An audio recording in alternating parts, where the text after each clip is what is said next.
যখন প্রভু অনবসর চলে তখন আপনারা কী করে আপনাদের বাড়িতে ছোটো জগন্নাথগুলো সেবা দেবেন। জয় জগন্নাথ। আজকে আমি এই আমার ভিডিওতে আপনাদের বলতে চলেছি যে আমাদের বাড়ির ছোটো ছোটো জগন্নাথগুলোকে কী করে আপনারা সেবা দেবেন। তো পুরীতে এক ধরনের নীতি চলে আসছে, যেটা গুপ্ত নীতি, মানে অনবসর চলাকালীন ওদের দেখা যায় না, তখন কী করে পুজো করা হয়। সেটা হলো পটচিত্র রূপে পুজো করা হয় ঠাকুরকে। যেমন এই বলরামের সামনে বলরাম রূপে দেখা দেন বাসুদেব, সুভদ্রা রূপে দেখা দেন ভুবনেশ্বরী, আর সকলের না জগন্নাথ দেখা দেন নারায়ণ রূপে। তো বাসুদেবের সামনে আপনি নরসিংহদেব আর বলরাম বলছি মানে আর কি কৃষ্ণ রামের পুজো করতে পারেন। ভুবনেশ্বরীর সামনে আপনি পুজো করতে পারেন শ্রীদেবী ভূদেবীর, আর নারায়ণের সামনে পুজো করতে পারেন আপনি মহাদ্দর মোহনের। তো প্রভুকে কী করে সেবা দেবেন?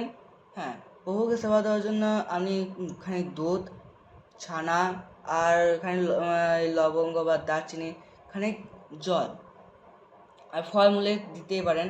কিন্তু একটা জিনিস খেয়াল রাখবেন যে ঠাকুরকে তুলসী পাতা দেবেন না। এই 15 দিন জ্বর অবস্থায় ঠাকুরকে কোনো রকমেই আপনি তুলসী পাতা দেবেন না। 15 দিনের মধ্যে একটা একাদশী হয়, আপনারা খেয়াল করবেন। এই একাদশীর পর থেকে আপনার প্রভুকে ভোগে তুলসী পাতা দিতে পারেন। তো সেই দিন একাদশীর দিন প্রভুকে আপনার সর্বাঙ্গে চন্দনও লাগাতে পারেন। তো সেদিনে খানিক সুস্থ হয়ে ওঠে ঠাকুর, মেন পুরোহিত কেউ থাকলে তারা চন্দন লাগাতে যেতে পারে, বা সাধারণ মানুষের জন্য এখন কিন্তু দর্শন বন্ধ থাকে।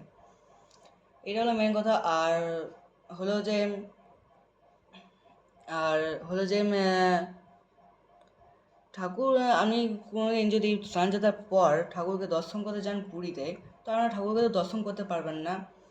তো আপনারা নিরাশ হবেন না, কেননা ঠাকুর এরও একটা উপায় বার করে রেখেছে, যেটা হলো অলারনাথ মন্দির। 3 কিলোমিটার পর একটা মন্দির আছে, আলারনাথের মন্দির আছে। তো আপনারা সেখানে গিয়ে ঠাকুরকে দর্শন করতে পারেন। জগন্নাথের দেখে যেই আপনি পূর্ণ লাভ করবেন, সেই পূর্ণ আপনারা আলারনাথকে দেখা করতে পারেন। আমাদের সকলের বাংলার চৈতন্যদেব সেই সময়ই গিয়েছিল যে সময় ঠাকুরের জ্বর বসেছিল, স্নান যাওয়ার পর ঠাকুরকে দেখতে গিয়েছিল। তো তখন তো সে দেখতে পায়নি, কারণ যেতে গিয়ে দুয়ারপালা তাকে আটকে দিয়েছিল যে এখন জ্বর চলছে, তো তুমি দেখতে পাবে না। অনেকটাই ভেঙে পড়েছিল আমাদের চৈতন্যদেব, প্রায় কাঁদতে লেগেছিলো, কাঁদতে কাঁদতে একটা পাথর পর্যন্ত গলে গেছিলো। তো একটা পুরোহিত পণ্ডিত এসে তাকে বলেছিল যে এই অবস্থায় তুমি তো দেখা পাবেন না জগন্নাথের, তো তুমি আলারনাথের দর্শন করো। তো চৈতন্যদেব আলারনাথের দর্শন করেছিল। আর আজকেও যদি আপনারা আলারনাথ মন্দির যান, তাহলে আপনি সেই পাথরটি দেখতে পাবেন, যে পাথরের ওপর শুয়ে কেঁদেছিল, আর কেঁদে নিয়ে সেই পাথর পর্যন্ত গলে গেছিলো। তো আমার এইটুকুই বলার ছিল সকলকে।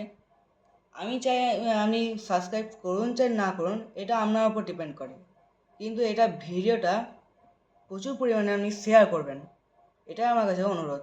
জয় জগন্নাথ।